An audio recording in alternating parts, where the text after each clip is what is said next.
Hello, welcome. My name is Barbara Levin. I'm the Executive Director of Neurofibromatosis Mid-Atlantic.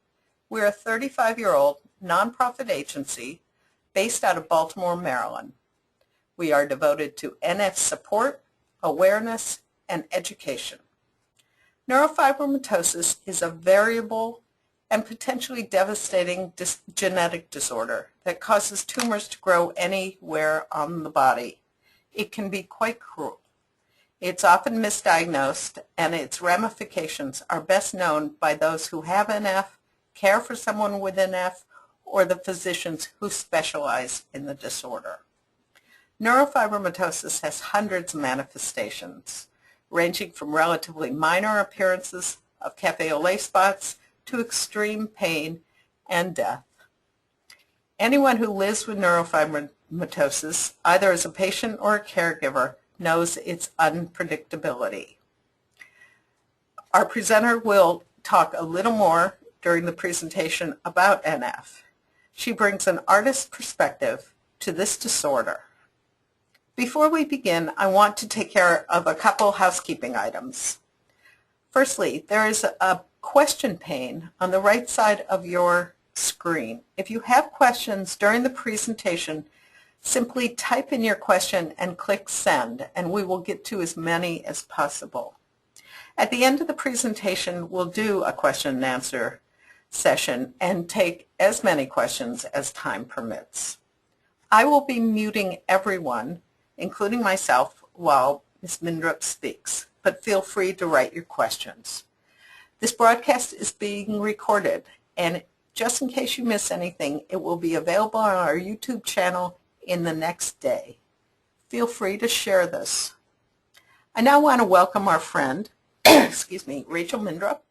Rachel is an award-winning artist who works out of her studio in Omaha, Nebraska. Her works are stunning, and they have focused on the intricacies and beauty of those with this variable and complex disorder, neurofibromatosis.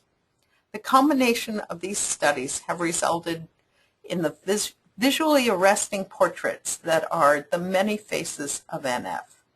And they can be viewed on our gallery at our NF site, www.nfmidatlantic.org.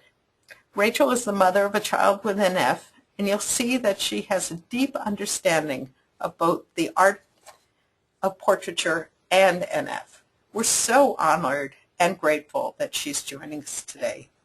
Thank you, Rachel. I'm turning this over to you. Well, thank you, Barbara.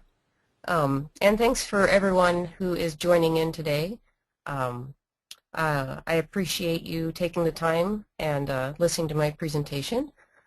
My Many Faces of Neurofibromatosis NF project is not just about visual images and their stories. It's actually about you and me and how we may perceive ourselves and others and how we construct or deconstruct our identities. Before I begin with my own portraits, I want to explain a little bit more about the genetic disorder neurofibromatosis.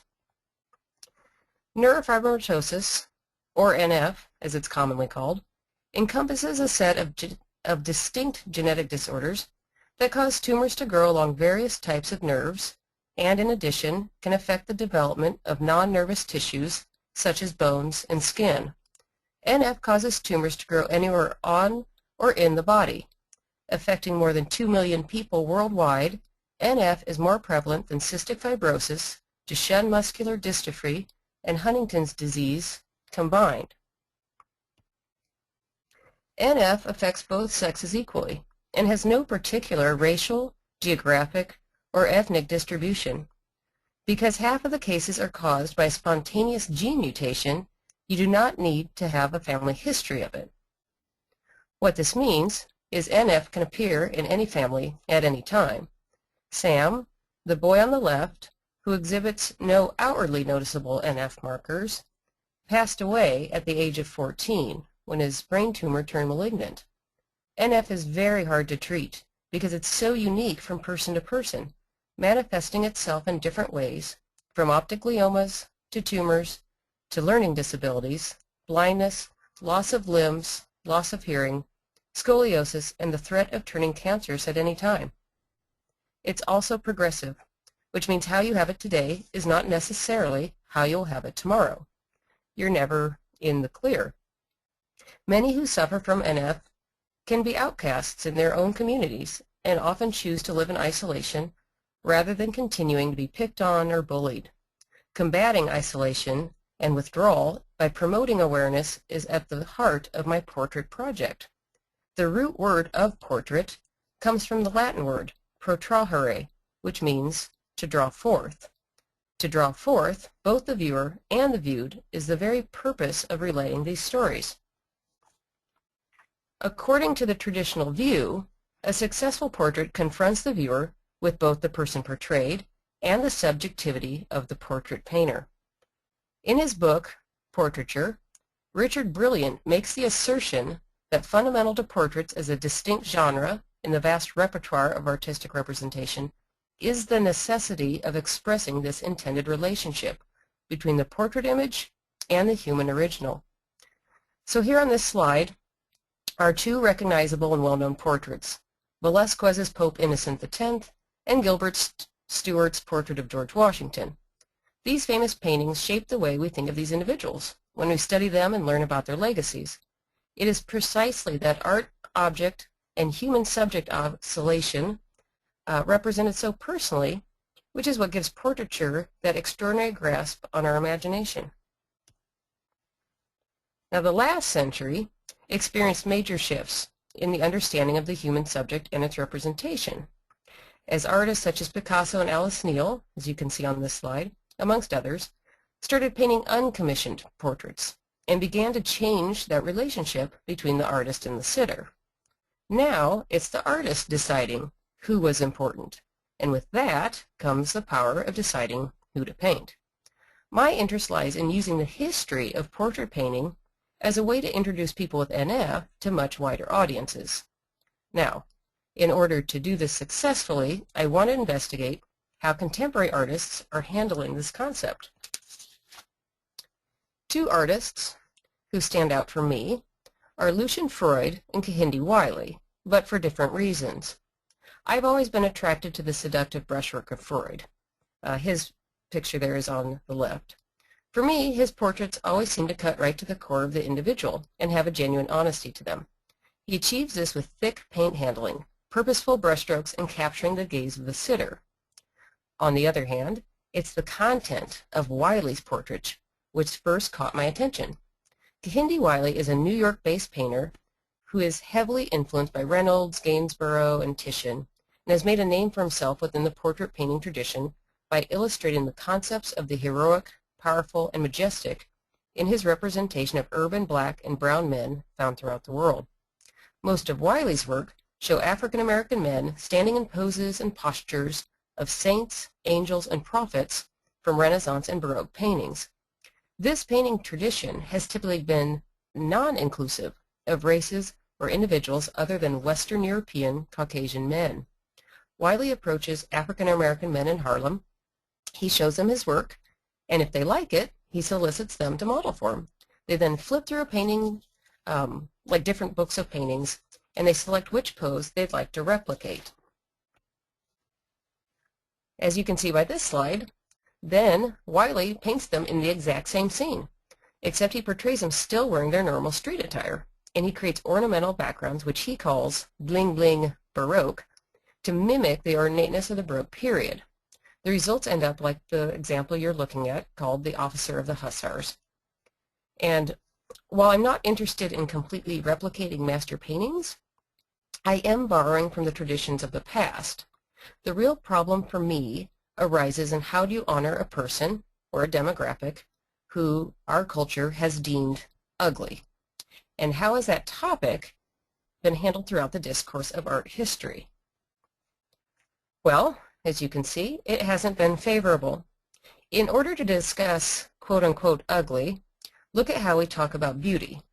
We use words such as exquisite, enchanting, pleasing, and attractive. We describe ugly with terms like frightful, grotesque, monstrous, and unpleasant. Author Umberto Eco notes that the terms to describe beautiful are always of a disinterested appreciation.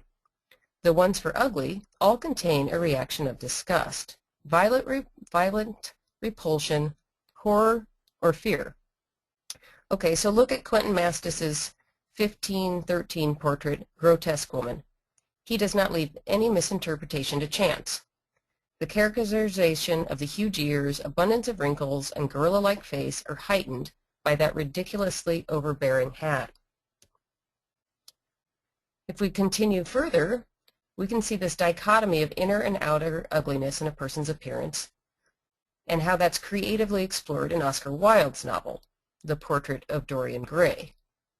In the novel, Gray remains physically handsome externally, while his portrait continues to age and reveal his corrupt personality. Ivan Albright's depiction captures that ugly spirit, with worms, boils, and infestation all over the portrait. However, what I found in my research is, in both art and literature, there is still a persistent connection of what is on the outside must be what is on the inside. Now, portraits of disfigured individuals were also given social commentary, albeit one that sought, perhaps, more honesty and direct confrontation. Otto Dix, a German portrait painter, was known for his merciless depiction of people, and those who did sit for him had to have nerves of steel, as all their weaknesses would be exposed on canvas. Dix's The Match Seller depicts a melancholy overtone for someone who is outwardly ugly. This mutilated World War I veteran is a pathetic character, as the war has rendered him blind and has robbed him of his limbs. His deformities are highly visible, yet the only attention he draws is from a dog who urinates on his amputated stumps. When viewing the portrait, it's clear that Dix was interested in an ugly portrayal of reality rather than trying to paint an ugly veteran beautifully. When I thought about whether or not to paint NF as an ugly portrayal of the disorder, similar to Otto Dix's approach, I realized that rather than educating my audience about NF, I might be accused of being exploitative and insensitive. A harsh reality of just how ugly NF can be is just not something I can bring myself to paint, at least not intentionally. These first tries at Maurice and Reggie's paintings were really just that, and rather than having people ask me questions about NF as I had hoped, most people did not want to look at them.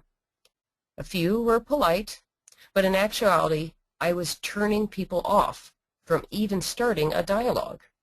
What the portraits here are missing was some sort of context.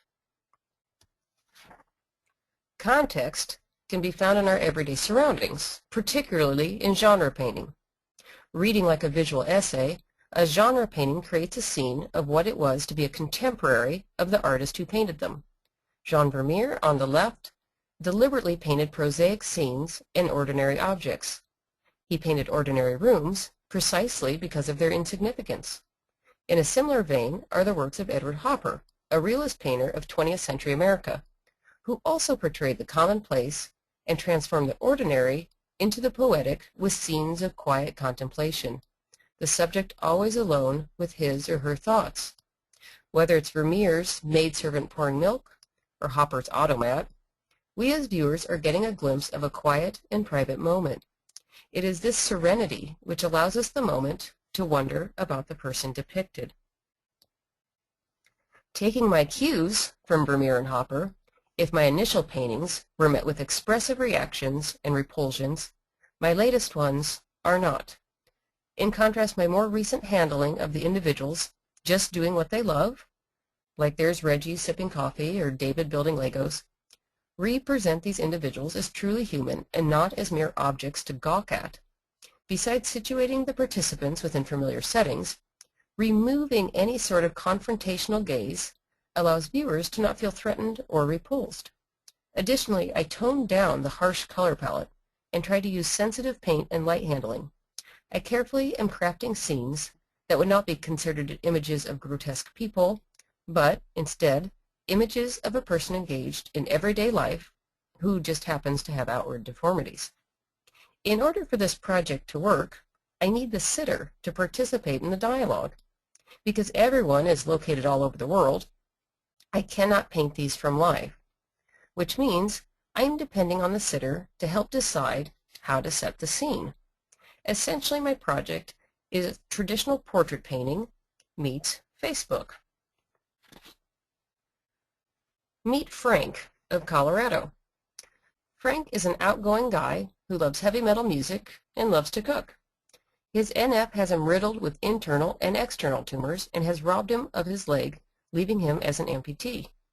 I chose to paint Frank because of some of the Facebook posts he had written, alluded to a life of isolation and a contemplation of just being alone and being down because of having NF.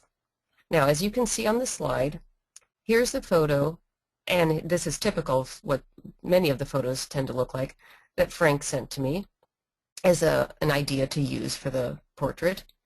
Now, going forward, most of the people that I contact and I work with are probably not all that interested in art.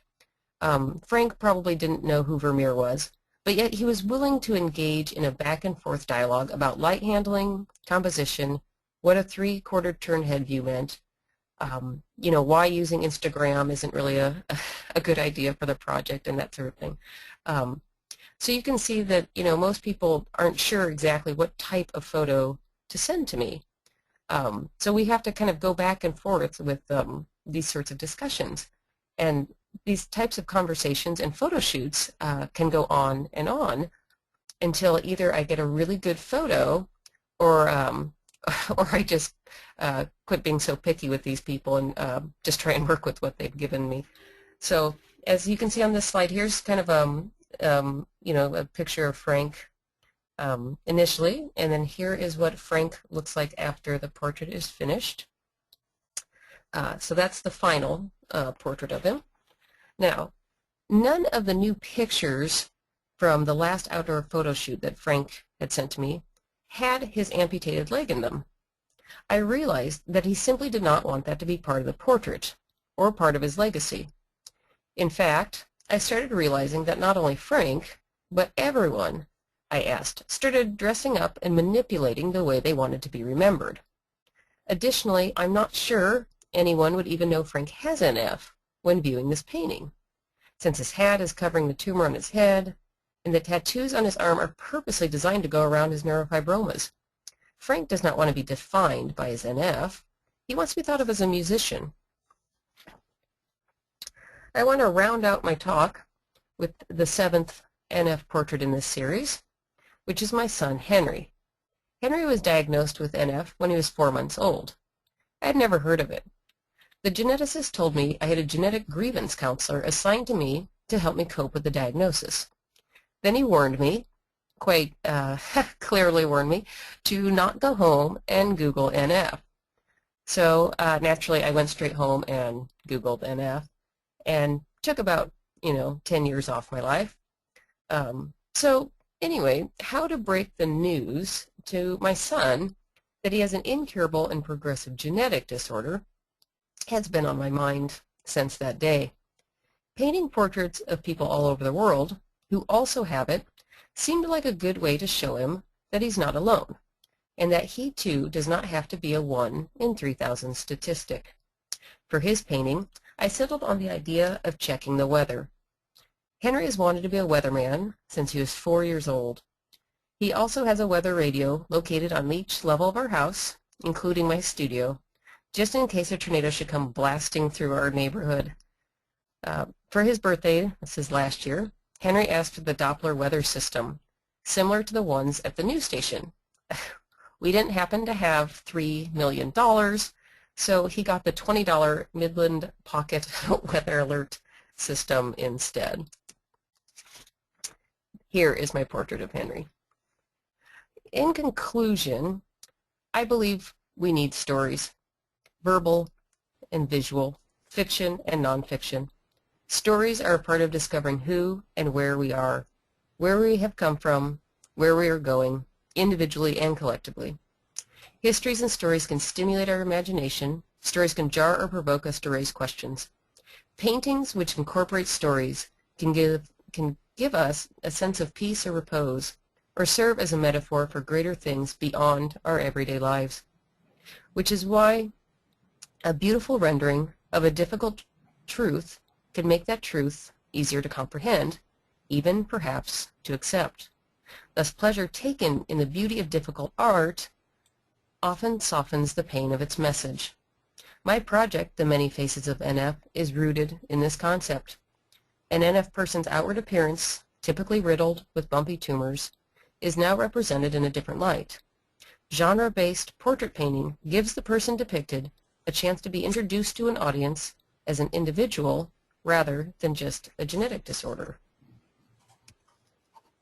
And now I just want to be sure I thank everyone who has helped with this project. So of course Barbara at NF Mid-Atlantic, and of course all my NF portrait subjects there, Reggie, Frank, David, Joan, Jeff, K-Cat, and Meg, and of course my entire family. Thank you, Rachel. I've seen this before, and I'm fascinated every time. It really is wonderful. And I want to also note that two things. One, I apologize. I hope nobody is hearing, but they seem to be loading anvils below me, and you can hear it a little bit. And I apologize for that. I also wanted to note that one of your subjects, David Oosterloo, is also on this call, and if he has anything to add, he is most welcome, or if there are any questions for him.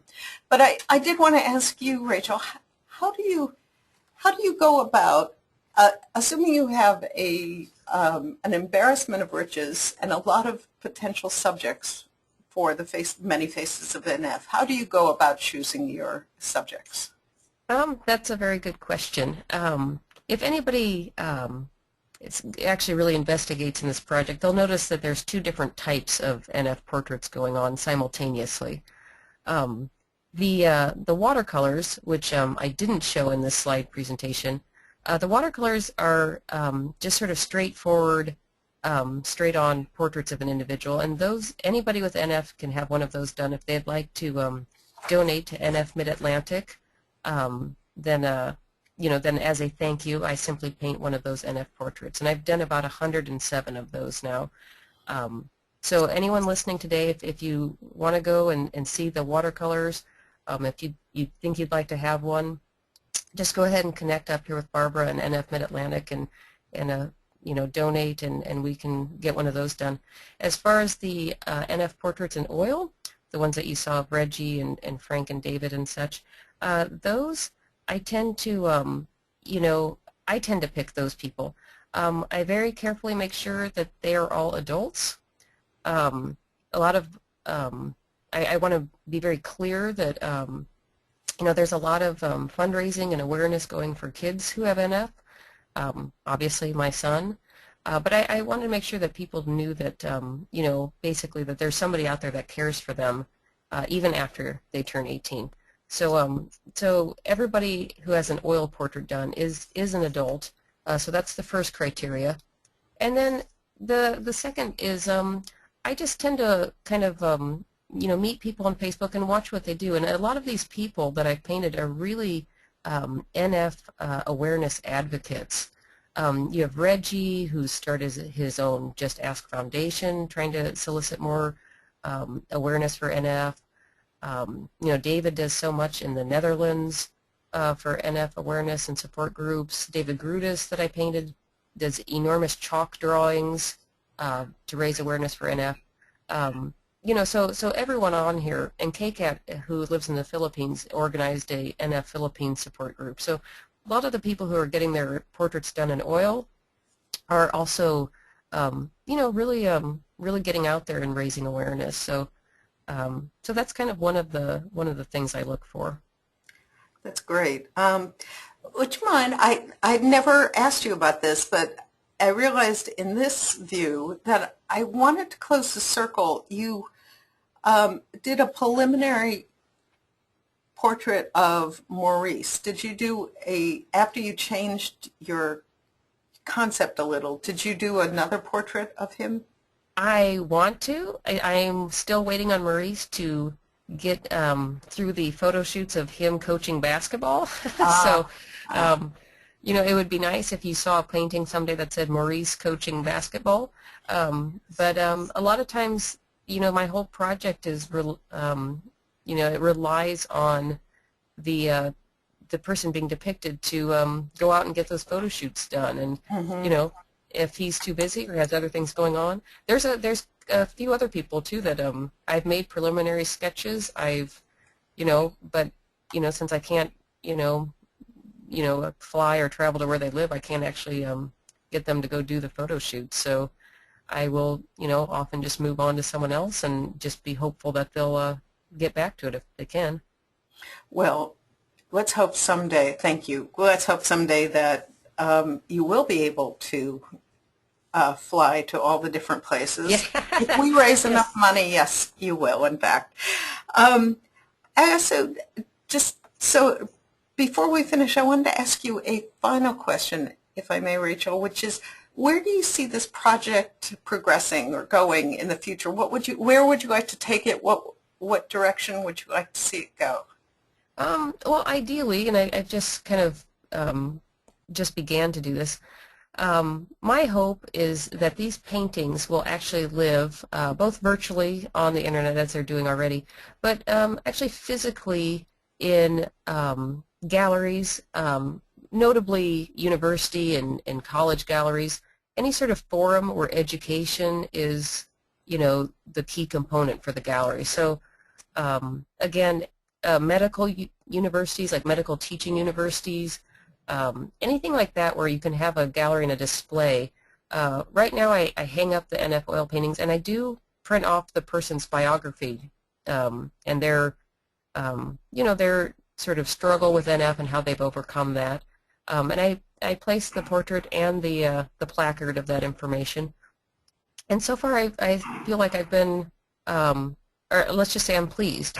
So the show's gone to a couple of different universities around the country, and so it's nice for me to have faculty and have people who support this project who will bring in their students, and in some regard you're educating a whole new group of young people who will learn about this, and who knows what they'll go on to do. If nothing else, at least all these people will be aware of what NF is, and perhaps maybe they'll be inclined to donate. So that's my hope. Oh, that's lovely. And in a second, I'm going to tell people how they can contact you, because if anyone who is listening or viewing this webinar, either live today or on the YouTube channel afterwards, if you have any contacts, if you wish to raise awareness, this is a fabulous way to do it, by having the show come to your town or your area. Maybe we can actually get it to the Philippines or the Netherlands or anywhere around the country. And it would be wonderful, a wonderful tribute to not only to terrific portraits, but a wonderful tribute to raising awareness in a gentle and exceedingly stylized and beautiful way. So I hope there's an angel out there who might be listening. In the meantime, I'm going to let people get off and get about their everyday jobs right now, including you, Rachel. And we want to thank you so much for your wonderful perspective. We also want to thank the audience for joining us. Within the next day or two, this presentation in its entirety will be available free on our YouTube channel. And we'll be announcing that on Twitter and Facebook as well. Please revisit the program if you missed something, or preferably share a link, maybe with a gallery owner or a university provost. If you or someone you care about, or who has NF and wishes to have their portrait done by Rachel, It can be accomplished with an accompanying tax-deductible donation of $100 or more to NF Mid-Atlantic. You can contact Rachel directly at rachel@nfmidatlantic.org. You can also always contact me, who was in the invitation you received, Barbara@nfmidatlantic.org, info@nfmid. There's lots of ways to get a hold of us.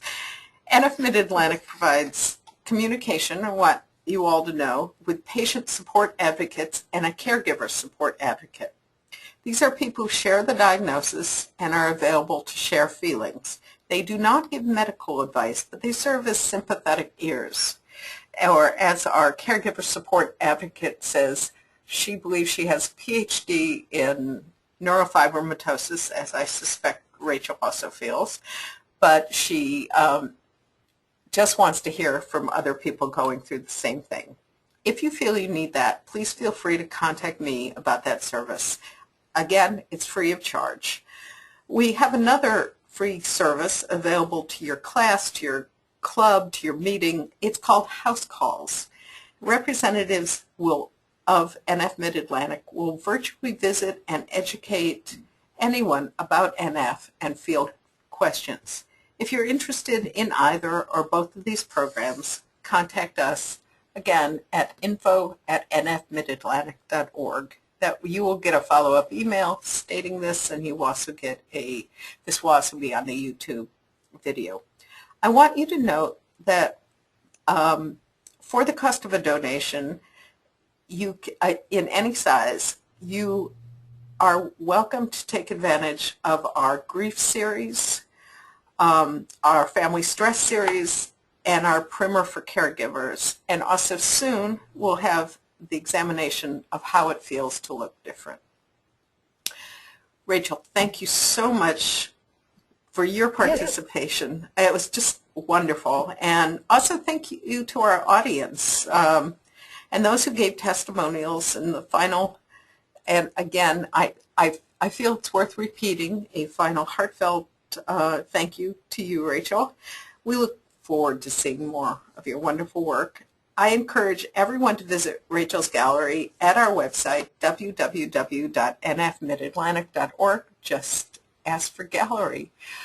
Thank you. And meanwhile, I am going to close down this session for everyone with a hearty thank you. Thank you, Thanks Rachel. again. Thank Yep. you.